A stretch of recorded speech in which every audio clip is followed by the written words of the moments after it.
Few big corporations dare to innovate as boldly as Bataillard, a Swiss brand with over 150 years legacy in wine. Watch how a Bataillard used our agile approach to innovation and brought their non-alcoholic aperitivo concepts to life. We're in a society where, or at least by then a few years ago, if you'll say to someone that you don't drink, immediately the question will be like, do you feel well? Yeah, why? Be more specific if you're a woman or you're pregnant. Exactly, That was, yeah, like, exactly. Absolutely.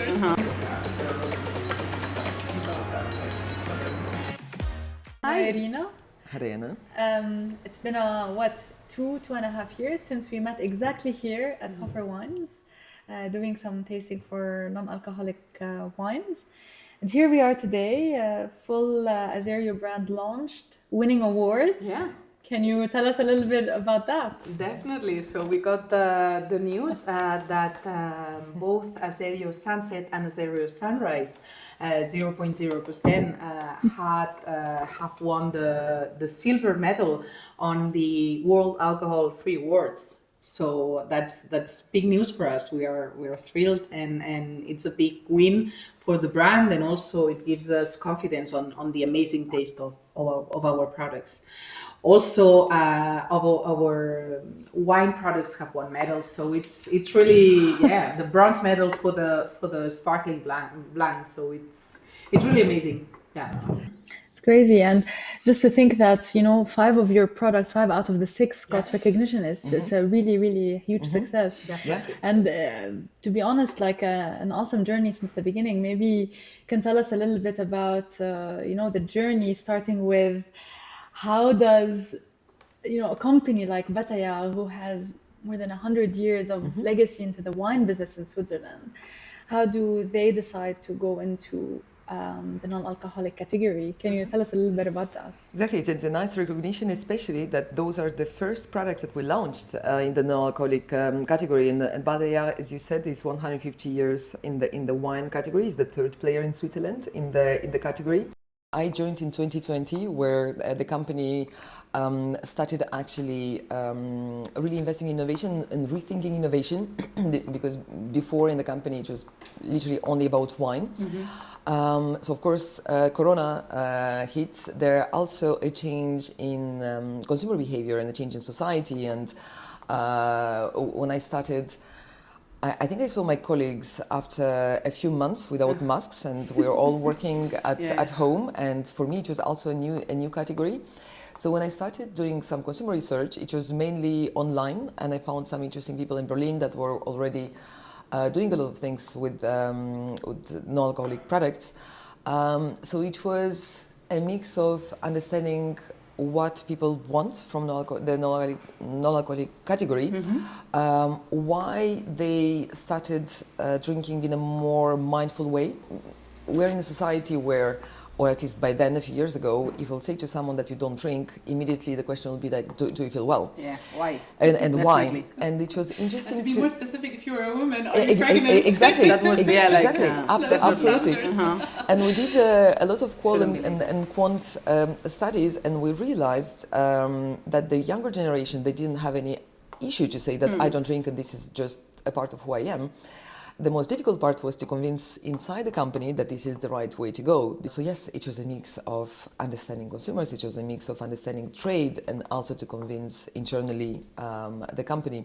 So it was a long journey, and also doing workshops online while the whole world was closed. And just to go back, according to the initial consumer testing that we have done here, I remember very well that we were discussing that the different people were saying that we want something new, we want something different.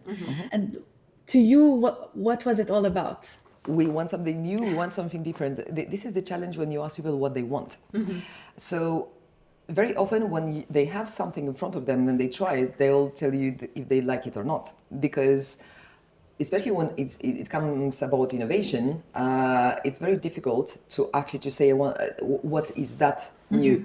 To really think, if we do tasting and if we choose what kind of taste we want to have, who we should invite. So when we are here, as you said a few years ago, We had master of wines, we had sommeliers, we had people working in the shop. I invited some friends of mine that they were really passionate about wine and also consumers. So on my side, I needed to really work with people that wanted to be part of this process, and also on the technical side, it was a challenge. Definitely. I mean, Bataillard knows a lot about wine, but our facilities were not ready, and the knowledge, in the inside knowledge, was not yet there. So, I mean, as a beverage technologist, I mean, we had many ideas, right? But we needed to partner with someone, and it was the right fit to partner with Agilery to make it happen. Biggest, I guess, challenges was mixing this creativity with the technical aspect of it. So it's really nice to be creative, and this is where, you know, from concept to also recipe development, but then putting that all together from a technical aspect was, you know. You're making tea, transforming the tea in the powder, in the powder. Exactly. Yes. It was quite an interesting journey there as well. Definitely. Maybe you can say a little bit about. We had many ideas, right? But in the end, you need to transform them in something feasible. Remember when I said I want two drinks, one that will give me the feeling of a sunset and one will give me the feeling of a sunrise. Sunset in South Africa. In South Africa, it's true. It's true. If you see the colors of the sunset and sunrise in South Africa, I had the colors in mind and I had the feeling in mind, but I needed the product. And of course, you know what are the challenges inside the company that from the technical side actually. Yeah, that's the thing that we have. Like we complement each other, right? All of us. And I was always thinking, but okay, how do we do it, right? So we, of course, the most important thing was to meet Bataillard's quality criteria and also to have a shelf life that was long enough to meet the market requirements, right? So I remember very well that, you know, I was looking at different suppliers of bottles, trying to see which ones are in stock, because we didn't want to wait 1 or 2 months to get the stock. We wanted to see something that is in stock. We wanted to see something that you know, could be hot filled, and accordingly we chose the bottles that would fit in the lines of the manufacturer, and that was also a driver of what manufacturer wanted to go and for. And also the batch size, right? I mean, Since we have all the ingredients are natural actually, and the color is natural, we never actually knew what will be the result. I mean, what will work, how the hot filling will change, maybe the recipe or the color or the pasteurization, and it's also. This was the type of journey where if something could, you know, change last minute, it did, because I'm also thinking about the first test and then we couldn't manufacture in the same place because it just burned down.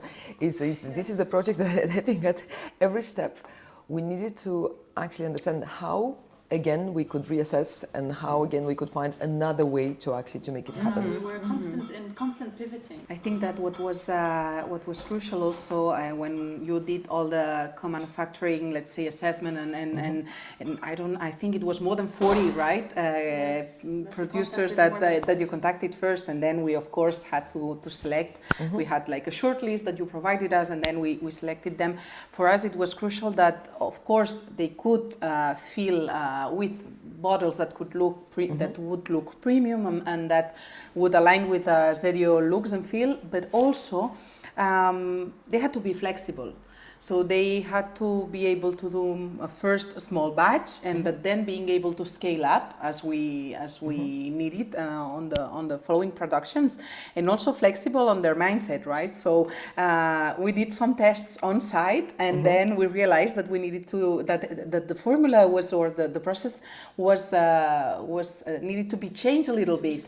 That's what happens, right, when you scale up. So it's normal, but also, I mean, they had to bring their knowledge on this type of products. So there were some of the co-manufacturers that were found that maybe they were not used to do this type of products. And then I think that I mean, it's quite complex. The formula and the process is complex. It's complex and new for us. It's complex and new for them. And also we are a small company. Yeah. We cannot afford to have an MOQ of hundreds of thousands, and this was something that we really appreciated in our work with you and also with the manufacturers, that they understood that this is the most innovative project that we ever had, and the most complex one from the sourcing of the ingredients, and it's new for the market and it's new for the category. And also we were allowed actually to do small batches and then to continuously test and learn how they're what is the evolution. For sure, I agree with you. I mean, I remember very distinctively how we want to combine the aesthetic part, so like let's say the bottle or how nice the bottle looks, with the technical aspect. So meaning the feasibility, putting a drink that needs to be hot filled or pasteurized into a bottle, making sure that the lid was something that is, you know, and doing all of those together was actually, you know, quite an interesting. It was a challenge. It was a challenge. Talking about the choice of the suppliers, what I really like that you delivered the type of suppliers that they understood co-creation being part of a process that it will be in constant evolution. So they were flexible enough on the quantity, but also just to test with us to see, okay, how this product, how the stability works with the hot filling. Is it pasteurization better? What's the temperature of pasteurization? So definitely that the suppliers that you proposed and then we started working, what I really liked about them, that they understood the challenge on our side, and it was a challenge for them as well. So it was definitely a great teamwork, like international one. They are learning from it. We are as well. I mean, it's just It's a lovely side of innovation, right? Definitely. And launching innovative product into the market. So now we're here. What's next? So where I see the Azzerio brand going is definitely our main brand in the non-alcoholic space. And what I would like personally from this brand is to really bring formats, different type of formats and different type of taste that will show to everyone that you can celebrate on a Tuesday morning if you would like to, because you don't have alcohol inside. And also it's something that you're happy to share with your friends that are drinking less or not drinking. And you could just enjoy every type of product coming from the range in a very different way. And this is very flexible. You could mix it with everything that you would like. So whatever other products will come, because we have some. Stay tuned. We'll see. So I would like that all of them, they will really surprise everyone that will try them. Cheers. Well done.